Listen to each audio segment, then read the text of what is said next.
Oh look, pizza restaurant. Oh, this is a tricky decision. What do you think? Should we go for a 12-inch pizza for $5.99 or two 8-inch pizzas for the same money? I reckon two 8-inch pizzas are more. I don't think so. I think we're going to get more on the 12-inch pizza. Well, looks like we're going to have to do some maths for real to find out who's right. Kate, have you got any money?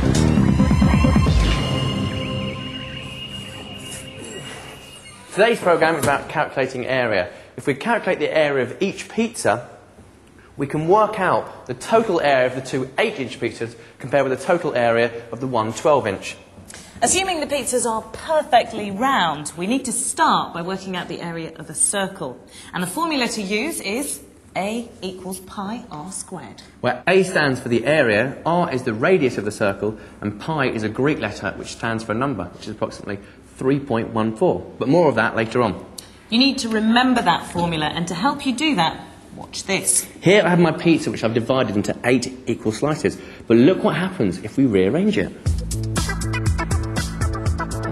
It's a little bit bumpy around the edges, but it's starting to look like a rectangle. Just imagine what it would look like if I cut my circle into even smaller slices. Which is exactly what's happening here. This circle has been divided into 32 equal pieces. Rearrange them side by side, and it looks much less bumpy than the pizza, which was cut into 8 pieces. The more slices you split the circle into, the closer it gets to becoming a rectangle. Now we have a shape whose area we can easily calculate. As you know, the area of a rectangle is length multiplied by width. First, the width of the rectangle. These slices here come from the original circle, so the distance here is the same as the circle's radius. What about the length? Well, these pieces form part of the original circle's circumference, so half the circumference is the top length of the rectangle, the other half is the bottom length. You should know the circumference of a circle is 2 pi r, so the length is half of that, which is just pi r. That makes the length pi r and the width r, so the area of the rectangle is pi r multiplied by r, which is pi r squared. So the area of the circle we started with must be pi r squared as well.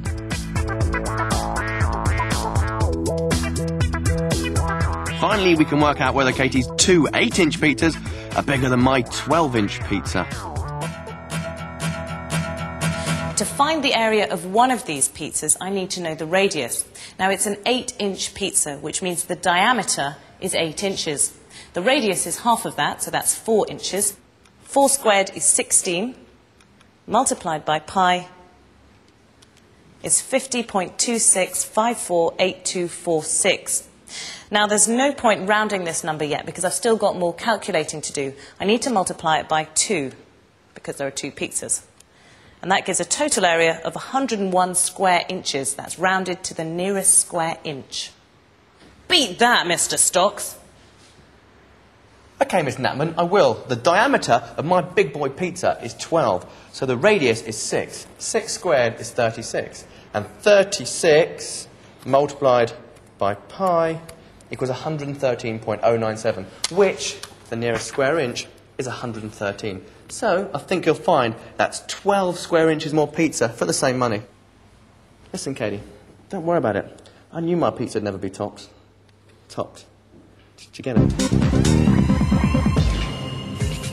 This is one of Europe's leading drinks can manufacturers. They make over 6 million cans a day. And whichever way you calculate it, that's a shed load of cans. And believe it or not, this lot is just a small part of that shed load. Each pallet, like this one, has 8,500 cans on it. And one of these little beauties comes off the production line every 2 minutes. The cans start their lives as a huge sheet of metal. The first step in the can-making process is to stamp out a series of circles like this, which are then immediately shaped into a shallow cup like this. Next, the cup is drawn out, gradually becoming taller and thinner. Then it's washed and printed before going through another machine that does this bit. That's why it's called a necker. Aluminium is expensive, so the factory needs to cut as many circles as possible from it. There are 7 cutters in a row, then another row offset to fit together as closely as possible. What's left is a web of waste aluminium. This is chopped up and crushed into bales ready for recycling. But if it wasn't recycled, how much aluminium would the factory waste? To work it out, I need to calculate the area of the web. I'm going to start by working out the area of the metal left behind in this highlighted purple row. But it's easier to see what a row looks like on my diagram. A row consists of 7 full circles and 14 half circles. And the dimensions of the row are 173 centimetres wide and 14 centimetres long. And 14 centimetres is also the diameter of each circle. Now, to work out the area of waste, we first need to work out the area of the rectangle before the circles were stamped out.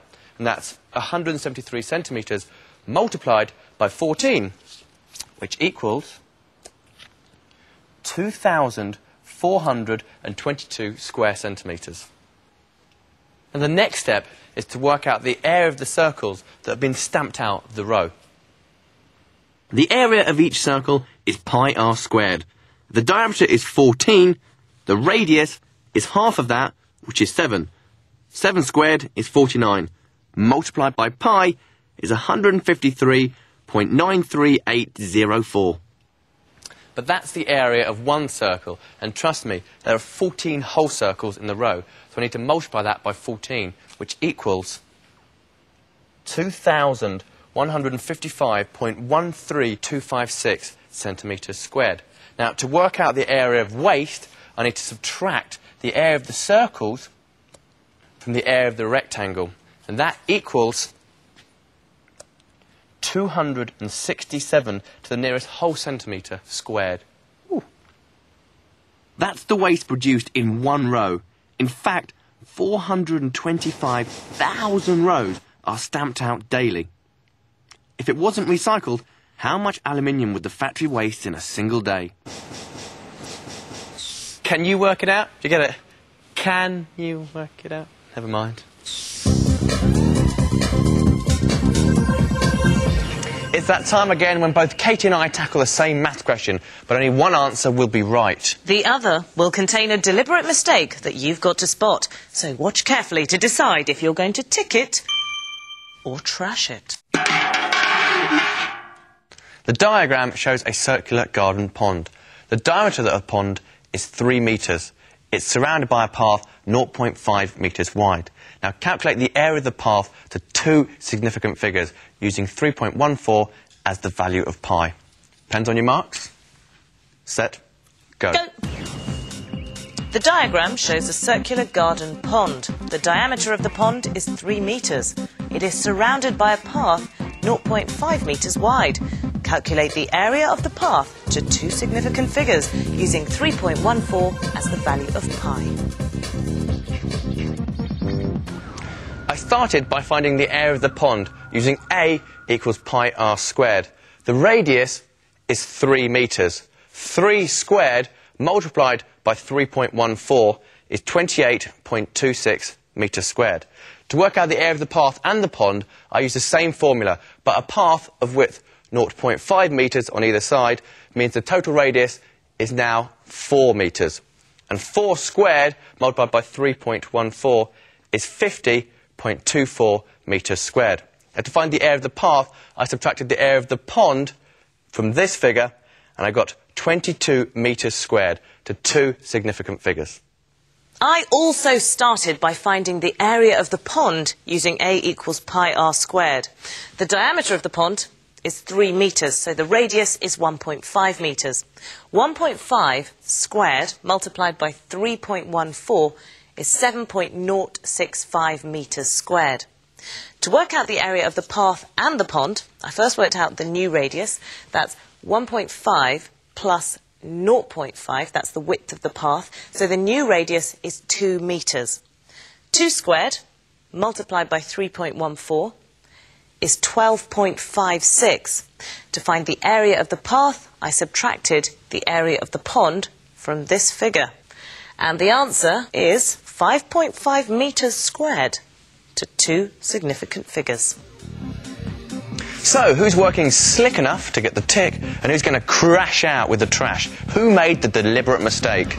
Is Jamie right with an answer of 22 metres squared? Or is Katie right with an answer of 5.5 metres squared?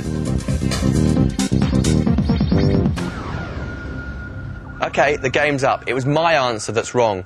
I used the right formula to find the area of a circle, but my mistake was to square the diameter instead of squaring the radius.